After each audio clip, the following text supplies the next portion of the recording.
السلام علیکم ناظرین، اس ایپیسوڈ کی شروعات میں آپ دیکھیں گے کائی قبیلے میں عثمان صاحب بالا خاتون کے ساتھ موجود ہوتے ہیں اور نقشے کو دیکھتے ہوئے کہتے ہیں میرے ہدف 2 قلعے ہیں، لیکن میں ابھی تک فیصلہ نہیں کر سکا کہ مجھے پہلے کس کی طرف پیش قدمی کرنی چاہیے۔ پھر عثمان صاحب اٹھ کر آگے بڑھتے ہوئے کہتے ہیں اس لیے میں نے تمہیں نہیں بتایا بالا، ایک ہماری ریاست کی ساکھ کے لیے اچھا ہوگا لیکن مال غنیمت زیادہ نہیں ہوگا۔ یہ سن کر بالا خاتون کہتی ہیں وہ کاپوچے کو قلعہ ہے۔ عثمان صاحب مزید کہتے ہیں اور دوسرا ہمیں ایک اہم تجارتی حدود پر قابض ہونے کا موقع دے گا، کرادین قلعہ۔ کرادین قلعے کے گورنر نے ترکوں کا خون بہایا ہے، وہ ان کا مال لوٹتا رہا۔ اب ہمیں خیال رکھنا چاہیے کہ ہماری ساکھ کے بجائے مسلمانوں کا مستقبل اور کرادین کی فتح صدران کے لیے بھی فائدہ مند ثابت ہوگی۔ تو بالا خاتون کہتی ہیں جیسے جیسے آپ اپنی سرحدوں کو بڑھا رہے ہیں ساتھ ہی ساتھ آپ اپنی رحم دلی کو بھی بڑھاتے چلے جا رہے ہیں، لیکن آپ نے کہا تھا کہ کل جشن میں آنے والے تمام صدران کی بھی کمزوریاں ہیں، کیا وہ یہ نہیں سمجھیں گے کہ آپ خود سے زیادہ ان کی پرواہ کرتے ہیں؟ جواباً عثمان صاحب کہتے ہیں تکبر، حسد اور لالچ وہ ان سب کے ساتھ آئیں گے۔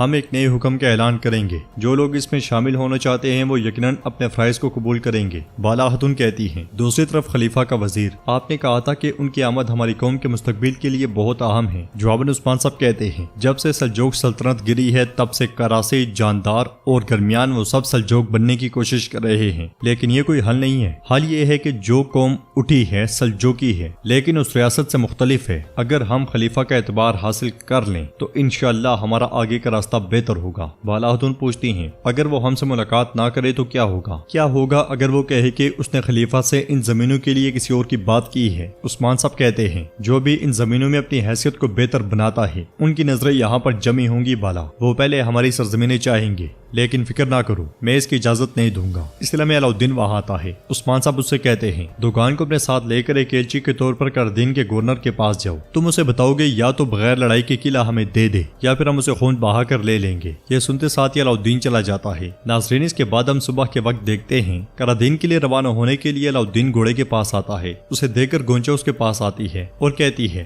میں بس اپنے سردار کو دیکھنے آئی تھی علاؤالدین، میں کل رات کے لیے معذرت خواہ ہوں، میں ڈر گئی تھی۔ تو علاؤالدین کہتا ہے میں جانتا ہوں چال باز خاتون، دیکھو میں تمہیں اور تمہارے خوف کو اچھی طرح سمجھتا ہوں۔ گونچا اسے بچے کی ٹوپی دیتے ہوئے کہتی ہے پھر یہ یاد رکھنا علاؤالدین، تمہاری خاتون اور تمہارا بچہ تمہارا انتظار کریں گے، جاؤ اور جلدی واپس لوٹو۔ تو علاؤالدین کہتا ہے میں وعدہ کرتا ہوں کہ میں جلدی واپس لوٹ آؤں گا، لیکن اگر میں یہاں پہ مزید انتظار کرتا رہا تو واپس لوٹنے میں دیر ہو جائے گی، اپنا اور ہمارے بچے کا خیال رکھنا گونچا۔ یہ کہتے ساتھ ہی وہ گونچا کے ماتھے پر بوسہ دیتا ہے اور گھوڑے پر سوار ہونے کے بعد روانہ ہو جاتا ہے۔ گونچا اس کے پیچھے راستے میں پانی ڈال دیتی ہے۔ ادھر نہر کے کنارے بیگم خاتون اور یوسف سردار کراسے کے ساتھ بیٹھے ہوتے ہیں۔ کراسے کہتا ہے میں نے سنا ہے کہ عثمان صاحب نے آپ اور بیحان صاحب کے درمیان جنگ کو روک دیا اور اب آپ اس کی مجلس میں شامل ہونے جا رہی ہیں۔ تو بیگم خاتون کہتی ہیں دعوت میں شرکت ترک روایت کراسے بے۔ تو سردار کراسے کہتا ہے آپ ٹھیک کہتی ہیں لیکن میں تجسس میں ہوں، اس مجلس سے آپ کو کیا چاہیے؟ جواباً بیگم خاتون کہتی ہیں میں نے اپنے فائدے کے لیے آپ کا ساتھ نہیں دیا اور نہ ہی میں کسی اپنے فائدے کے لیے عثمان صاحب کے پاس جا رہی ہوں۔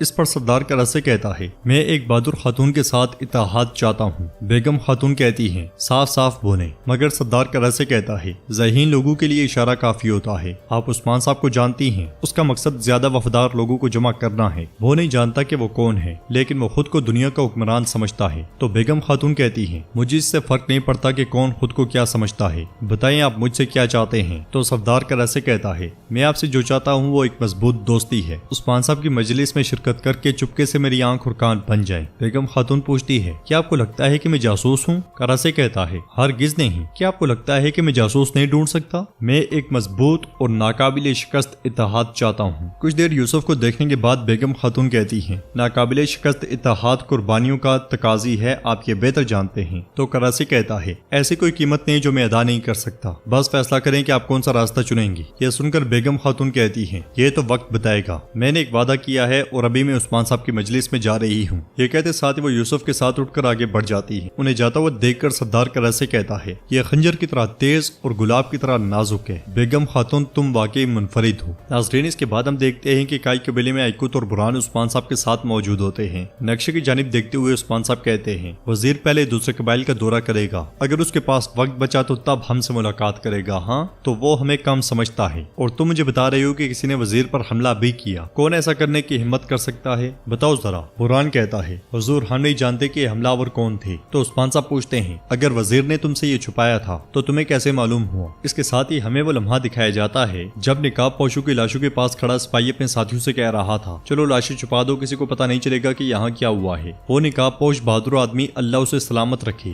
یہ ساری باتیں وہاں موجود آئیکوت سن رہا تھا، اور اس خیال کے بعد آئیکوت عثمان صاحب سے کہتا ہے کسی نقاب پوش نے وزیر کو بچایا حضور۔ تو عثمان صاحب کہتے ہیں نہ یہ حملہ اچھی علامت ہے اور نہ ہی وزیر کا رویہ کوئی ہمارے لیے زیادہ اچھی خبر ہے، ان زمینوں میں پھر کوئی گڑبڑ ہے، ہم جلد دیکھ لیں گے کہ اس کے پیچھے کون ہے، لیکن پہلے ہم یہ جانیں گے کہ وزیر کا راستے سے کیا توقع رکھتا ہے اور وہ کیا بات کریں گے۔ باہر غازی بھاگتے ہوئے کہتا ہے سردار آ رہے ہیں، سردار آ رہے ہیں۔ اس کے پیچھے پیچھے بھائیان اپنی بیگم ہزار خاتون اور بیٹے سروجا کے ساتھ قبیلے میں داخل ہوتا ہے اور قبیلے کی جانب دیکھتے ہوئے کہتا ہے مجھے لگتا ہے کہ عثمان صاحب نے خزانے کے دروازے کھول لیے ہیں۔ تو ہزار خاتون خوش ہوتے ہوئے کہتی ہے میرے خیال میں آپ نے عثمان صاحب کو منتخب کر کے بہترین انتخاب کیا ہے، یہ ظاہر ہے کہ وہ سخی ہیں۔ لوگ پرجوش انداز میں انہیں خوش آمدید کہتے ہیں اور ہزار اپنے بیٹے سروجا سے کہتی ہے میری طرف دیکھو، اس لڑکی کا دل جیتنے کے لیے کچھ بھی کرو۔ تو سروجا کہتا ہے ماں بس بہت ہو گیا۔ پیچھے پیچھے بیگم خاتون یوسف کے ساتھ قبیلے میں داخل ہوتی ہیں، لوگ انہیں بھی پرجوش انداز میں خوش آمدید کہتے ہیں۔ سرداری خیمے کے باہر سپاہی اور خواتین انہیں خوش آمدید کہنے کے لیے کھڑے ہوتے ہیں۔ بیہان بے کے قریب پہنچنے پر جیرکتے انہیں خوش آمدید کہتا ہے۔ البائی بھی ایک جانب چھپ کر یہ سارا منظر دیکھ رہا ہوتا ہے۔ گھوڑے سے اترنے کے بعد بیہان آگے بڑھ جاتا ہے۔ جیرکتے بیگم خاتون کے بھی پہنچنے پر انہیں خوش آمدید کہتا ہے۔ گھوڑے سے اترنے کے بعد بیگم خاتون آگے بڑھتی ہیں تو فاطمہ ان کے سامنے آ جاتی ہے، مگر فاطمہ کے تعارف کروانے سے پہلے ہی بیگم خاتون کہتی ہیں عثمان صاحب کی بیٹی فاطمہ خاتون۔ فاطمہ پوچھتی ہے مجھے نہیں لگتا کہ ہم پہلے ملے ہیں، آپ مجھے کیسے جانتی ہیں؟ تو بیگم کہتی ہے میں تمہاری مسکراہٹ سے پہچان گئی۔